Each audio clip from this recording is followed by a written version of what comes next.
Hello छात्रों, स्वागत है आपका मेरे इस यूट्यूब चैनल मेजर टारगेट में। जी हाँ दोस्तों, प्यार का पहला खत लिखने में वक्त तो लगता है।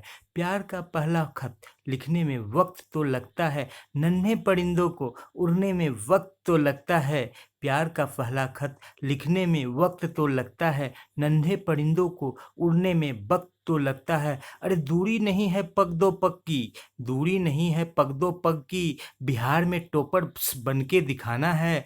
दूरी नहीं है पग दो पग की, बिहार में टॉपर बन के दिखाना है। इतनी दूरी तय करने में वक्त तो लगता है, थोड़ा वक्त तो लगता है, थोड़ा वक्त तो लगता है। जी हाँ दोस्तों, आपका स्वागत है मेरे चैनल में, मेरे इस चैनल मेजर टारगेट में, जिसका एकमात्र उद्देश्य है बिहार में टॉपर्स देना।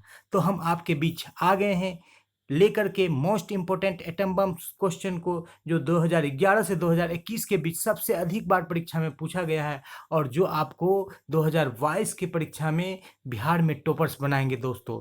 तो फिर देर किस बात की, वीडियो यदि आपको पसंद आ रहा है तो वीडियो को लाइक कर दें फटाफट से, चैनल को सब्सक्राइब कर दें और बेल आइकन को दबा दें ताकि आपको आने वाले वीडियोज की नोटिफिकेशंस मिलती रहे। यदि वीडियो अच्छा लगे तो अपने दोस्तों में उसे शेयर करना ना भूलें दोस्तों। और वीडियो पर यदि चैनल पर नए हैं तो वीडियो को जरूर सब्सक्राइब कर लें। इस वीडियो में आपको मोस्ट इंपॉर्टेंट क्वेश्चन के साथ साथ मोटिवेशनल शायरी का तर्का भी मिलेगा दोस्तों। तो वीडियो को स्किप नहीं करेंगे, शुरू से लेकर अंत तक वीडियो को जरूर देखेंगे। तो फिर देर किस बात की, शुरू करते हैं। पहला प्रश्न ये रहा आपके बीच, प्रकाश का परावर्तन क्या है? परावर्तन के नियमों को लिखें। जी हाँ दोस्तों, what is reflection of light? Write the laws of reflection of light. What is reflection of light? Write the laws of reflection of light. जी हाँ दोस्तों, जब प्रकाश की किरण एक माध्यम से चलकर किसी चिकने सतह या दर्पण से टकराने के बाद पुनः उसी माध्यम में लौट जाती है तो उसे हम लोग क्या कहते हैं दोस्तों? उसे हम लोग क्या कहते हैं दोस्तों? उसे प्रकाश का परावर्तन कहते हैं। जो आती है किरण दर्पण पर उसे आपतित किरण, जो लौट कर चले जाती है उसे परावर्तित किरण, और उसी बिंदु पर हम लोग क्या डालते हैं दोस्तों? अभिलंब डालते हैं। तो ये काफी आसान और काफी इंपॉर्टेंट क्वेश्चन है। तो परावर्तन के दो नियम है दोस्तों। जब कोई प्रकाश किरण माध्यम से चलकर किसी चिकने सतह या दर्पण से टकराने के बाद पुनः उसी माध्यम में लौट जाती, माध्यम उसी में लौटना है दोस्तों। जैसे यहाँ पर हवा है तो ये प्रकाश हवा से आई और फिर कहाँ चली गई दोस्तों? हवा में ही चली गई। इसी को हम लोग कहते हैं प्रकाश का परावर्तन। और जब अंदर घुस जाएगी तो कहेंगे अपवर्तन। तो परावर्तन के कितने नियम है दोस्तों? दो नियम है। आपतित किरण, ये वाला आपतित किरण जो आया, ठीक है, और परावर्तित किरण ये वाला जो गया, परावर्तित किरण, और डाला गया लंब ये वाला जो लंब है, ये तीनों क्या होते हैं दोस्तों? एक ही बिंदु पर होते हैं। ये बिंदु ओ है मान लीजिए, उसी पर तीनों है। और आपतन कोण, आपतन कोण आपतित किरण और अभिलंब के बीच बना कोण क्या कहलाता है? आपतन कोण। आपतित किरण और अभिलंब के बीच जो कोण बनता है उसे कहते हैं हम लोग आपतन कोण। यहाँ पर आई होता है दोस्तों। और परावर्तन कोण ये आर होता है दोस्तों। परावर्तन कोण क्या होता है? आर होता है। परावर्तित किरण और अभिलंब दोनों बराबर होते हैं, जब जिसको कि यहाँ पर दिखाया गया है कोण आई बराबर कोण आर। आपतन कोण बराबर परावर्तन कोण। ये परावर्तन के दो नियम है दोस्तों। तो चलते हैं अगले प्रश्न पर दोस्तों। ये रहा आपके बीच, काल्पनिक प्रतिबिंब तथा वास्तविक प्रतिबिंब में अंतर स्पष्ट करें। जी हाँ दोस्तों, जब किरणों का काल्पनिक कटान होता है किसी दर्पण या लेंस से परावर्तन या अपवर्तन के बाद तो काल्पनिक प्रतिबिंब बनता है। ठीक इसके विपरीत, जब किरणों का वास्तविक कटान होता है किसी दर्पण या लेंस से परावर्तन या अपवर्तन के बाद तो वास्तविक प्रतिबिंब बनता है दोस्तों। काल्पनिक प्रतिबिंब हमेशा वस्तु की अपेक्षा सीधा होती है। सीधी वस्तु को रखेंगे तो हम लोग को प्रतिबिंब कैसा प्राप्त होगा दोस्तों? सीधा होगा। लेकिन वास्तविक प्रतिबिंब कैसा होगा? उल्टा। इसे नोट कर ले दोस्तों, काफी बार ऑब्जेक्टिव में आता है। वास्तविक प्रतिबिंब कैसा होता है? हमेशा उल्टा होता है। ये भी इंपॉर्टेंट काफी पॉइंट है दोस्तों, ऑब्जेक्टिव के लिए भी शॉर्ट के साथ साथ। काल्पनिक प्रतिबिंब को कभी भी हम पर्दे पर प्राप्त नहीं कर सकते हैं, पर्दे पर प्राप्त नहीं कर सकते हैं। वास्तविक प्रतिबिंब को पर्दे पर प्राप्त किया जा सकता है। काल्पनिक प्रतिबिंब दर्पण के पीछे बनता है और वास्तविक प्रतिबिंब दर्पण के सामने बनता है। एक और इंपॉर्टेंट पॉइंट दोस्तों, यदि काल्पनिक प्रतिबिंब के किरण के पथ पर यदि हम अपने अंगुली को रखें, मान लीजिए ये काल्पनिक प्रतिबिंब का किरण का पथ है और इस पर अपने अंगुली को हमने रख दिया तो ये अंगुली में जलन नहीं होगा। लेकिन यदि वास्तविक किरण का ये पथ है और उस पर हमने अंगुली को रख दिया, जो वास्तविक प्रतिबिंब बन रहा है जिस किरण के द्वारा, तो इस उंगली में क्या हो जाएगा दोस्तों? जलन होने लगेगा। इस उंगली में क्या हो जाएगा दोस्तों? जलन होने लगेगा। इस उंगली में क्या हो जाएगा दोस्तों? जलन होने लगेगा। तो अब चलते हैं अपने तीसरे प्रश्न की ओर। और तीसरा प्रश्न ये रहा स्क्रीन पर, काफी इंपॉर्टेंट, काफी आसान। प्रकाश का वर्ण विक्षेपण क्या है? What is dispersion of light? श्वेत प्रकाश को जब प्रिज्म से अपवर्तन कराया जाता है तो यह अपने अवयवी रंगों में टूट जाती है, जिसे प्रकाश का वर्ण विक्षेपण कहा जाता है। इस प्रकार हमको 7 रंगों की पट्टी प्राप्त होती है विबग्योर। इसे हम लोग उल्टा लिखेंगे दोस्तों, इधर से लिखेंगे, क्योंकि जो यहाँ पर रहता है ये वायलेट सबसे नीचे होता है और रेड सबसे ऊपर होता है। V for violet, I for indigo, R नीला, वायलेट बैगनी, इंडिगो नीला, ब्लू आसमानी, ग्रीन हरा, येलो पीला और नारंगी ऑरेंज और रेड लाल। इस तरह से इसे हम लोग विबग्योर के द्वारा याद करते हैं। और ये जो पर्दे पर 7 रंगों की पट्टी प्राप्त होती है दोस्तों, उसे हम लोग वर्णक्रम या वर्णपट या स्पेक्ट्रम, क्या बोलते हैं दोस्तों, उसे वर्णक्रम या वर्णपट या स्पेक्ट्रम भी बोलते हैं दोस्तों। यहाँ पर 3-4 प्रश्न एक साथ निकल के आता है और काफी बार ये परीक्षा में पूछा जाता है दोस्तों, बहुत मोस्ट इंपॉर्टेंट क्वेश्चन है। तो चलते हैं अगली क्वेश्चन पर। और विबग्योर में जो वायलेट से यही सारे प्रकाश को हम लोग देख पाते हैं, ये दृश्य प्रकाश कहलाता है दोस्तों। ये क्या कहलाता है? विबग्योर दृश्य प्रकाश, विजिबल लाइट, दृश्य प्रकाश, ये दृश्य प्रकाश कहलाता है दोस्तों। ये विबग्योर क्या कहलाता है दोस्तों? दृश्य प्रकाश कहलाता है दोस्तों। और इस वायलेट से नीचे अल्ट्रा वायलेट होता है और रेड के नीचे क्या होता है? इंफ्रारेड। वायलेट के नीचे अल्ट्रा वायलेट जिसे हम लोग परावैंगनी कहते हैं, और रेड के ऊपर इंफ्रारेड जिसे हम लोग औरक्त प्रकाश कहते हैं। तो जी हाँ दोस्तों, जब श्वेत प्रकाश प्रिज्म से अपवर्तन कराया जाता है तो वो क्या होती है दोस्तों? 7 रंगों में बढ़ जाती है, जिसे हम लोग प्रकाश का वर्ण विक्षेपण कहते हैं। पर्दे पर जो रंगों की पट्टी प्राप्त होती है उसे वर्णक्रम, वर्णपट या स्पेक्ट्रम कहते हैं। तो चलते हैं अगले प्रश्न की ओर दोस्तों। प्रकाश का अपवर्तन क्या है? जी हाँ दोस्तों, लगातार फिजिक्स के इंपोर्टेंट प्रश्नों को यहाँ पर समाहित किया गया है। अपवर्तन के नियम को लिखे। What is refraction of light? जब प्रकाश एक माध्यम से दूसरे माध्यम में प्रवेश करती है, यहाँ पर देखें माध्यम एक, मान लीजिए हवा हो, पानी हो, कुछ भी हो, और ये माध्यम 2 है दोस्तों। तो एक माध्यम से दूसरे माध्यम में प्रवेश कर रही है तो अभिलंब की ओर मुड़ रही है। तो ये विरल माध्यम है दोस्तों। विरल से जब सघन में जाएगी तो क्या होगा कि अभिलंब की ओर मुड़ेगी। विरल से सघन में जाएगी तो क्या होगा दोस्तों? अभिलंब की ओर मुड़ेगी। और ये कैसा माध्यम है दोस्तों? सघन है। ये कैसा माध्यम है दोस्तों? सघन माध्यम है। यहाँ पर लाइक का बटन है दोस्तों, वीडियो को लाइक कर दे और चैनल को सब्सक्राइब कर दे। वीडियो पसंद आ रहा है, चैनल पर नए हैं तो चैनल को सब्सक्राइब कर ले, वीडियो को शेयर करना ना भूले दोस्तों। तो जब भी प्रकाश की किरण विरल से सघन या सघन से विरल यानी एक माध्यम से दूसरे माध्यम में जाती है तो इस घटना को हम लोग क्या कहते हैं दोस्तों? प्रकाश का अपवर्तन कहते हैं। इसमें क्या होता है कि प्रकाश मुड़ती है। तो जब विरल से सघन में जाएगी तो अभिलंब की ओर मुड़ेगी, और सघन से विरल में जाएगी तो अभिलंब से दूर चली जाएगी। इसे हम लोग प्रकाश का क्या कहते हैं? अपवर्तन। इसमें ये वाला कोण जो होता है आपतित किरण और लंब के बीच बना कोण, ये कहलाता है साइन आई। क्या कहलाता है दोस्तों? इस कोण को हम लोग क्या कहते हैं? साइन आई। और ये नीचे वाले की कोण को हम लोग कहते हैं साइन आर, जो अपवर्तित किरण और अभिलंब के बीच बनता है, ये साइन आर होता है। दोनों का अनुपात किसी खास 2 माध्यम के लिए क्या होता है दोस्तों? स्थिर होता है, जिसे हम लोग अपवर्तनांक भी कहते हैं। तो चलते हैं अगले प्रश्न पर दोस्तों। ये रहा आपके बीच केमिस्ट्री से। वायु में जलाने से पहले रिबन मैग्नीशियम रिबन को साफ क्यों किया जाता है? जी हाँ दोस्तों, मैग्नीशियम रिबन चकाचौंध के साथ जलता है।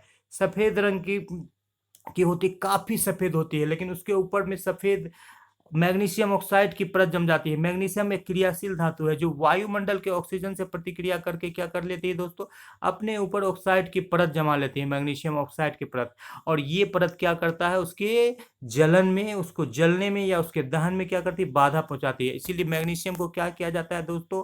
सरेस कागज का आपने नाम सुना होगा, सरेस कागज, सरेस पेपर, या उसको हम लोग अंग्रेजी में बोलते हैं सैंड पेपर। सरेस पेपर को क्या बोलते हैं दोस्तों? Sand paper. सैंड मीन्स बालू। बालू की तरह उसमें खुरदरा खुरदरा रहता है, जैसे इस तरह से कागज आएगा ऐसे ऐसे दाना दाना रहेगा। उससे क्या करते हैं हम लोग? मैग्नीशियम के रिबन को रगड़ देते हैं, उसकी जितनी भी ऑक्साइड की परत होती है वो क्या हो जाती है? समाप्त हो जाती है, ताकि मैग्नीशियम का लगातार दहन हो, अच्छी तरह से दहन हो। इसीलिए क्या किया जाता है? वायु में जलाने से पूर्व मैग्नीशियम के रिबन को रगड़ दिया जाता है, मैग्नीशियम के फीका को रगड़ दिया जाता है, ताकि उसके ऊपर जो अवांछित ऑक्साइड की परत जमी हुई है, मैग्नीशियम ऑक्साइड की परत जमी हुई है, वो क्या हो जाए? सरेस पेपर के द्वारा, सैंड पेपर के द्वारा वो साफ हो जाए, फ्रेश हो जाए। चलते हैं अगले प्रश्न पर दोस्तों। संतुलित रासायनिक समीकरण क्या है? रासायनिक समीकरण को संतुलित करना क्यों आवश्यक है? तो जब भी कोई प्रतिक्रिया होती है दोस्तों, तो उसमें वो द्रव्यमान संरक्षण के नियम का पालन करना चाहिए दोस्तों। यदि द्रव्यमान संरक्षण के नियम का पालन हम नहीं करेंगे दोस्तों, तो ये इस प्रकार होगा कि यदि 10 ग्राम हम लोगों ने कोई चीज को लिया और 20 ग्राम बन जाएगा, ऐसा हो नहीं सकता। ऐसा होने पर क्या होगा कि जो टाइट्रेशन का हम लोग हिसाब बनाते हैं, जो भार उर से संबंधित हिसाब बनाते हैं, वो हमारा गलत हो जाएगा। तो द्रव्यमान संरक्षण के नियम को पालन करने के लिए क्या करना चाहिए, रासायनिक समीकरण को संतुलित करना चाहिए। लेकिन संतुलित समीकरण होता क्या है, तो जिस भी समीकरण में प्रतिकारक में मौजूद प्रत्येक तत्व के परमाणुओं का द्रव्यमान और प्रतिफलित में मौजूद, इधर बराबर के बाएं साइड क्या होता है दोस्तों, प्रतिकारक या अभिकारक होता है। प्रतिकारक में मौजूद प्रत्येक तत्व के परमाणु का द्रव्यमान प्रतिफलित में मौजूद प्रत्येक तत्व के परमाणु के द्रव्यमान के बराबर हो, तो ऐसे समीकरण को हम लोग क्या कहेंगे दोस्तों, संतुलित रासायनिक समीकरण कहेंगे। यहाँ पर देख लेते हैं, जैसे 2H2H, H का वजन कितना होता है दोस्तों, 1, तो 2 दूना कितना हो गया, यहाँ 2H2 है तो 2 दूना 4 हो गया, 4 ग्राम। ऑक्सीजन का 16 दूना 32, 32 और 4 कितना हो गया दोस्तों, 36।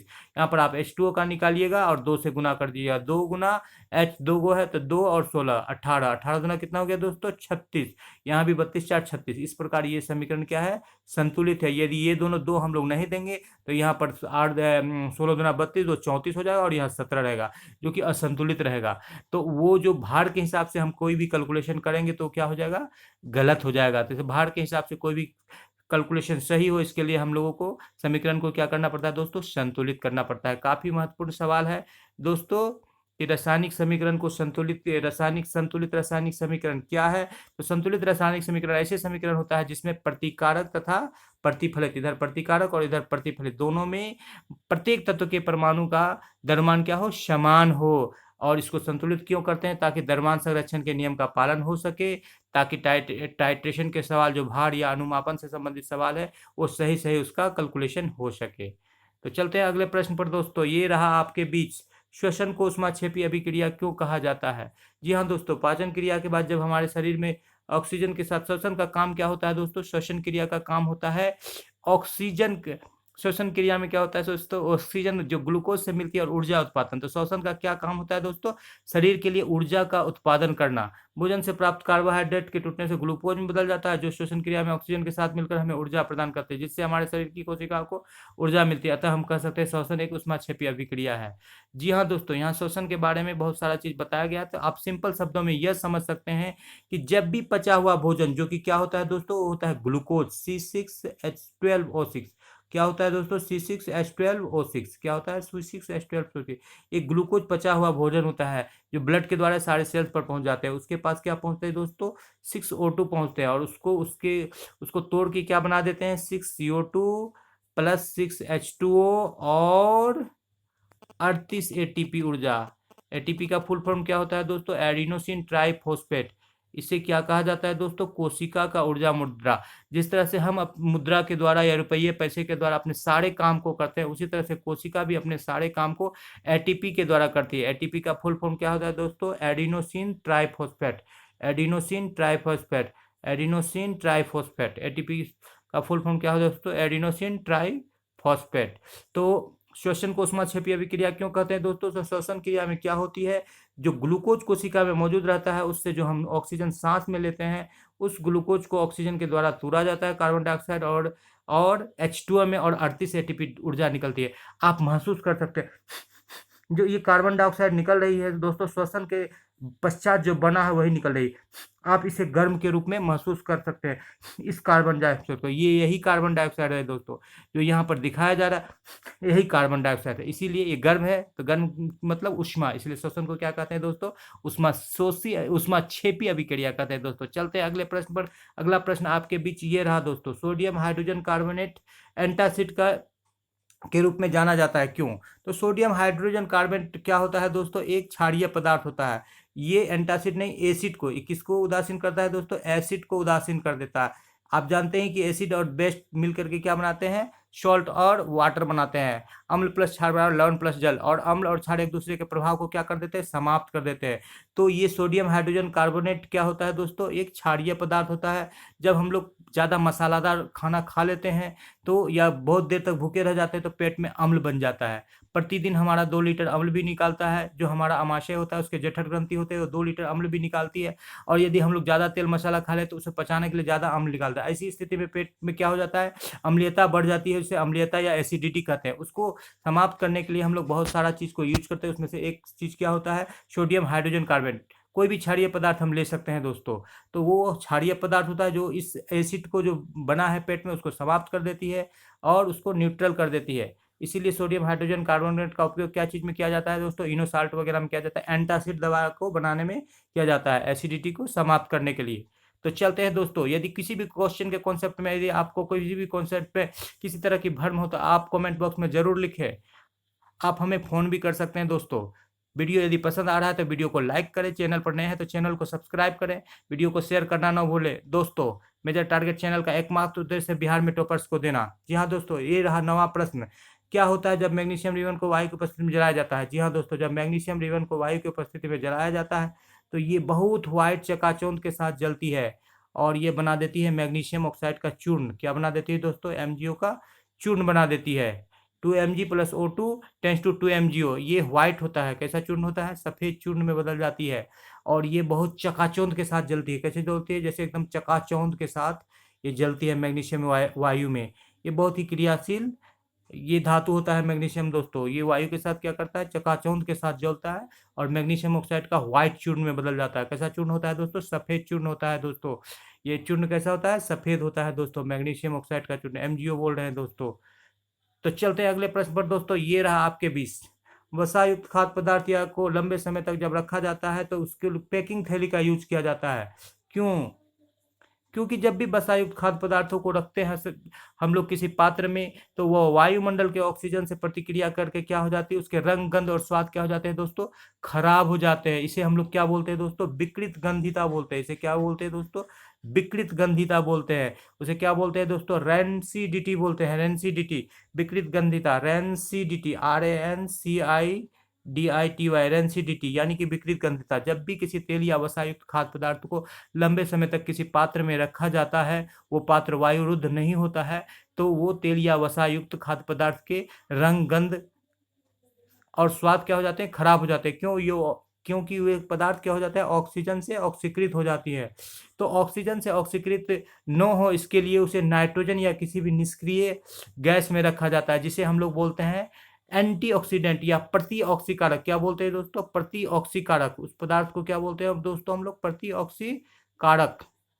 नाइट्रोजन हो सकता है, आर्गन हो सकता है, जो ऑक्सीकृत नहीं करे उस पदार्थ को, उसको हम लोग बोलते हैं एंटीऑक्सीडेंट या प्रतिऑक्सीकारक पदार्थ। तो रखते हैं ताकि वो लंबे समय तक खराब न हो। जैसे आप देख सकते हैं चिप्स के पैकेट को देख सकते हैं, या आप कुरकुरे देख सकते हैं, या चनाचूर देख सकते हैं, पापड़, भुजिया देख सकते हैं। ये सारे क्या चीज़ के में रखे जाते हैं? पैकिंग थैली में रखे जाते हैं दोस्तों, जिसमें कि गैस भरी हुई रहती है। कैसी गैस भरी रहती है? नाइट्रोजन गैस भरी रहती है या आर्गन गैस भरी रहती है, जो कि उस पदार्थ को ऑक्सीकृत नहीं कर पाती, उस पदार्थ को विकृत गंधिता नहीं कर पाती है, उसके रंग, गंध और स्वाद को खराब नहीं कर पाती है और लंबे समय तक अच्छे और ताज़े रहते हैं। आपने देखा होगा जब भी किसी पैकिंग फूड के थैली में यदि लीक हो जाता है तो उसके रंग, गंध और स्वाद खराब हो जाते हैं, क्योंकि वो विकृत गंधिता की शिकार हो जाती है, वो ऑक्सीडाइज्ड हो जाती है। और ये N2 या आर्गन या नियोन जो निष्क्रिय गैस होते हैं वो कैसे पदार्थ होते हैं? प्रतिऑक्सीकारक पदार्थ होते हैं दोस्तों। तो फिर आसानी से समझ लेते हैं कि तेल या वसायुक्त खाद्य पदार्थों को पैकिंग करके क्यों रखा जाता है? क्योंकि नाइट्रोजन में, क्योंकि वो उसको विकृत गंधिता से बचाए रखे, उसके रंग, गंध और स्वाद को खराब होने न दे, इसीलिए उसको नाइट्रोजन गैस या किसी भी प्रतिऑक्सीकारक गैस, आर्गन, नियोन, क्रिप्टन इत्यादि के साथ डाल करके रखा जाता है दोस्तों। चलते हैं अगले प्रश्न पर। जी हाँ दोस्तों, अब आपके लिए एक मोटिवेशनल चाहिए। बुझती हुई समा भी जल सकती है। हाँ जी हाँ दोस्तों, बुझती हुई समा भी जल सकती है, तूफान के हर हदों से निकल सकती है। बुझती हुई समा भी जल सकती है, तूफान के हर हदों से निकल सकती है। हिम्मत रख, हौसला रख, हिम्मत मत हार दोस्तों।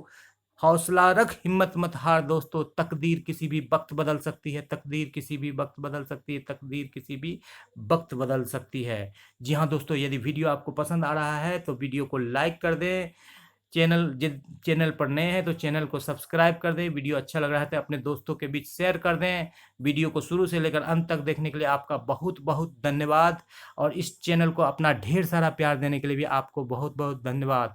फिर एक बार ऐसे ही तरकते भरते मोस्ट VVI क्वेश्चन के साथ आपके बीच हाजिर होंगे। आपसे विदा लेता है आपका दोस्त और होस्ट